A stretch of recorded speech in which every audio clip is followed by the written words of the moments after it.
Is your dream client on Instagram, but you don't know how to leverage that platform? If you're not on Instagram yet, you may need to stay tuned to this video because I am going to share with you how you can start your Instagram platform from scratch and get in front of your ideal audience. Buckle up because it's going to be a fun ride with a lot of intentional work. Let's go.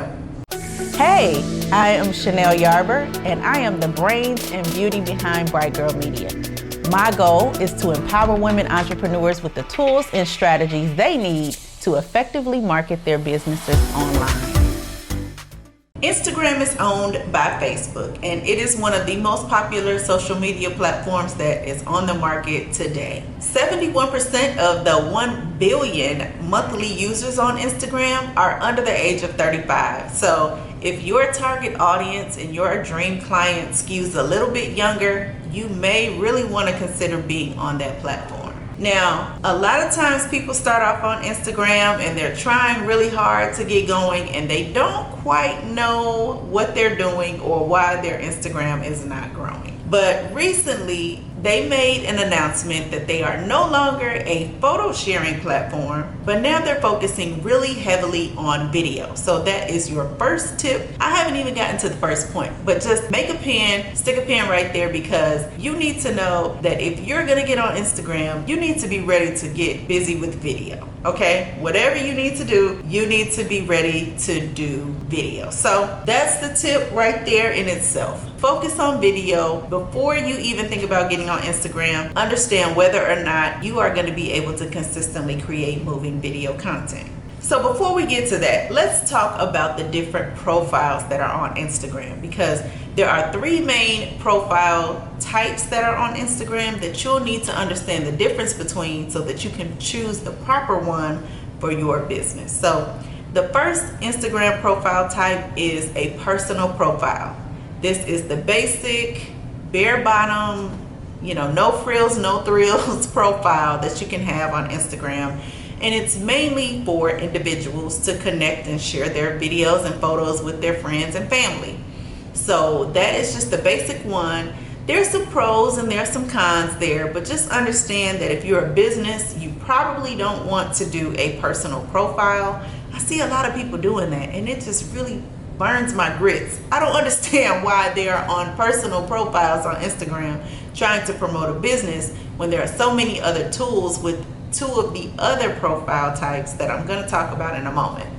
But with a personal Instagram profile, you can share videos, photos, reels, stories, and all of that jazz. You can be private or public, but you don't have any of the analytics and you can't advertise. So just understand that there are quite a few limitations with a personal profile. And it's okay if you as an individual want to use a personal profile and you want to share, things that are personally going on in your life. That's perfectly fine. But just know that you're probably not going to get very far as a business owner with a personal profile. Now, the middle of the road profile for Instagram is the creator's profile. And that one is fairly new. It just came out within the last year or so. But it is really for influencers or individuals, celebrities, and things like that who want to promote a brand, but they're not necessarily connected to a business, if you will. So with that one, you're able to manage promotions, you're able to do branded collaborations. So for influencers, they can tag those brands that they're doing those collaborations and installations with and things like that. You can link to your stories. You can add a link and swipe up in your stories if you have 10,000 or more followers. So that's always an advantageous way to get in front of your audience and get them to do the call to action that you want them to have. And you also have some limited insights that you can see with a creator profile. So you're able to leverage it kind of like an individual, but also use some of the tools that you can use as a business. Now, with the creator's profile, you cannot set it to private. It will always be public. And also, you can only link to one Facebook page, possibly. So creator profile to Facebook profile. So just understand if you want to share some content back and forth, you're able to do so, but you're only able to link it to one Facebook profile. Now, the top of the line profile that's out there is the business profile. The names of each of these profiles is kind of self-explanatory. It'll tell you what they do.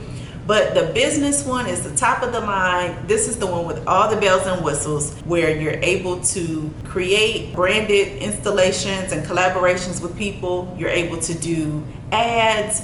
You're able to add a lot more detail in your bio with links and your location if you're a brick and mortar store.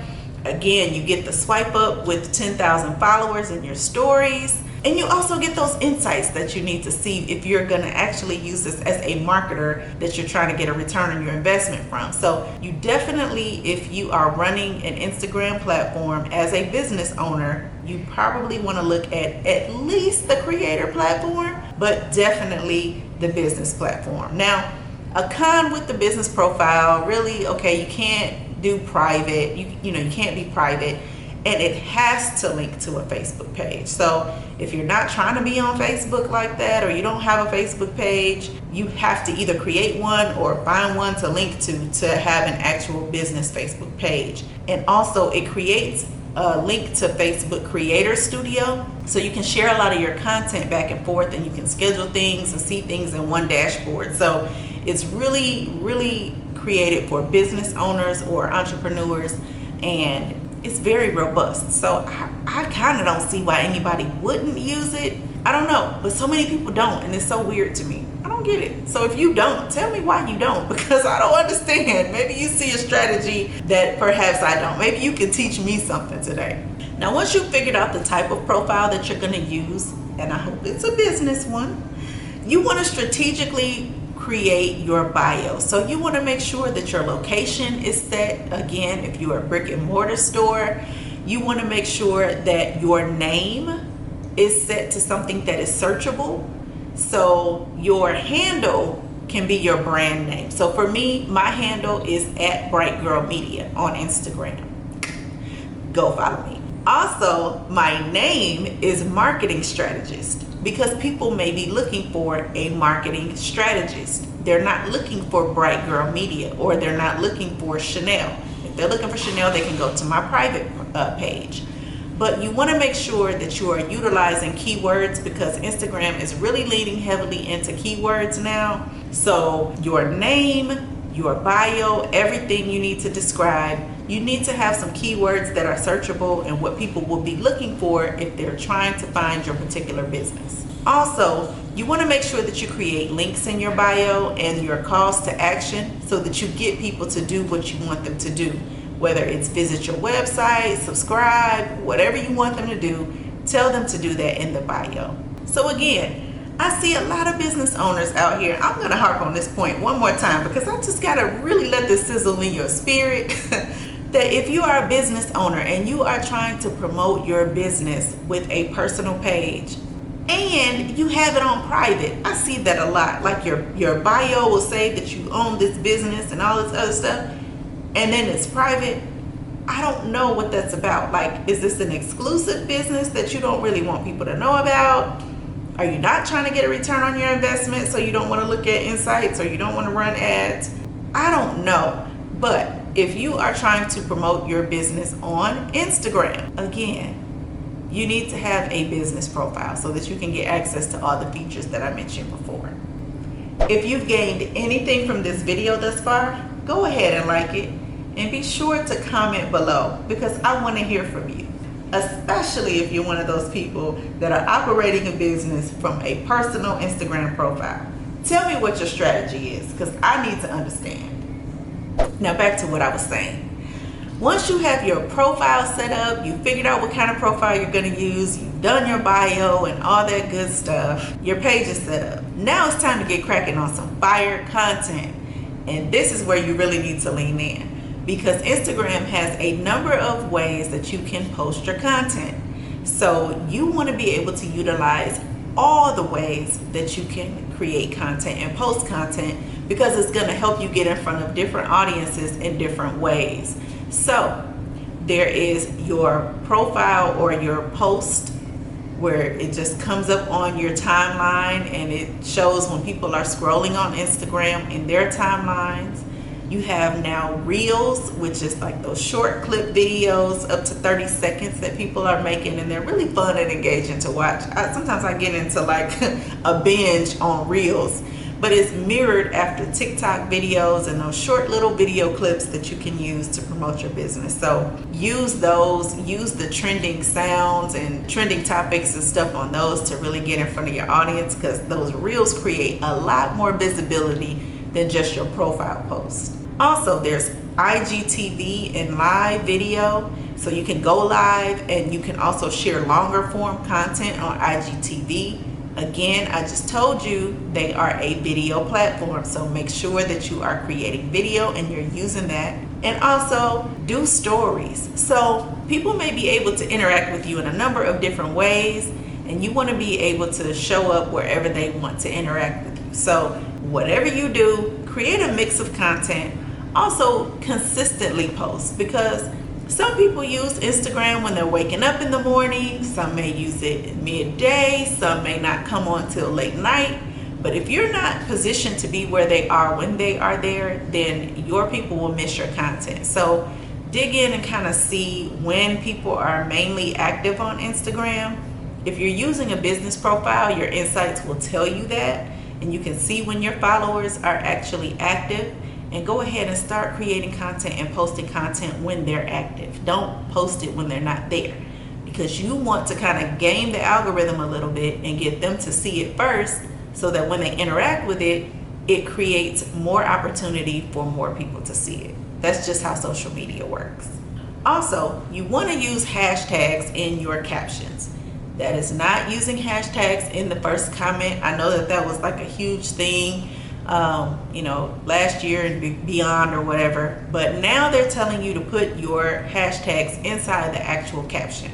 And you may want to use 15 or so good quality hashtags that are relevant to whatever it is that you're posting, and make sure you interchange those hashtags. Don't always use the same ones, because as they get stale and some may get shadow banned or whatever the case, they get pushed down in the algorithm and people won't be able to see them. So you want to kind of stay fresh and stay on top of those hashtags. Also, you want to follow and be social with other people that are in your sphere of influence. So that means not just expecting everybody to come to your page and follow you, but it also means going and following other people's pages and actively engaging and commenting on their posts. So don't just drop a heart or a thumbs up or whatever. Make sure that you go on there and you engage in the conversation and you make it more lively, because that is what's going to create those genuine connections and get them and their followers to see, notice, and follow you. Also, when you're creating content, make sure that you are giving calls to action and you're telling people what you want them to do. So if it's you want them to save this particular post, tell them, hey, save this post for later. That's going to help you with your algorithm boost. If you want them to buy something from you and you have a product, put it on Instagram shopping and put a little tab there so that they can click right from Instagram and buy there. So make it interactive, make it user-friendly, make it easy for people to do what it is that you want them to do. And I promise you, you will win on Instagram every time. If you've enjoyed this video, go ahead and subscribe to this channel. And don't forget to smack the bell so that you get notifications each and every time I go live or post a new video. Because I am sharing all the tea on digital marketing, and you need to be in the know. And if you still need that extra push to get your Instagram going, check out my video, 5 ways to grow your Instagram following. I promise you it's going to give you some tips and tricks that you will definitely need as you are getting in these Instagram streets. And if you still need an extra boost in growing your Instagram, check out my course, All Eyes on Me. In this course, it is going to teach you how to grow your reach and your engagement so that you can grow your following fast and intentionally on Instagram. You can find that course at www.brightgirl.media/courses. Until next time.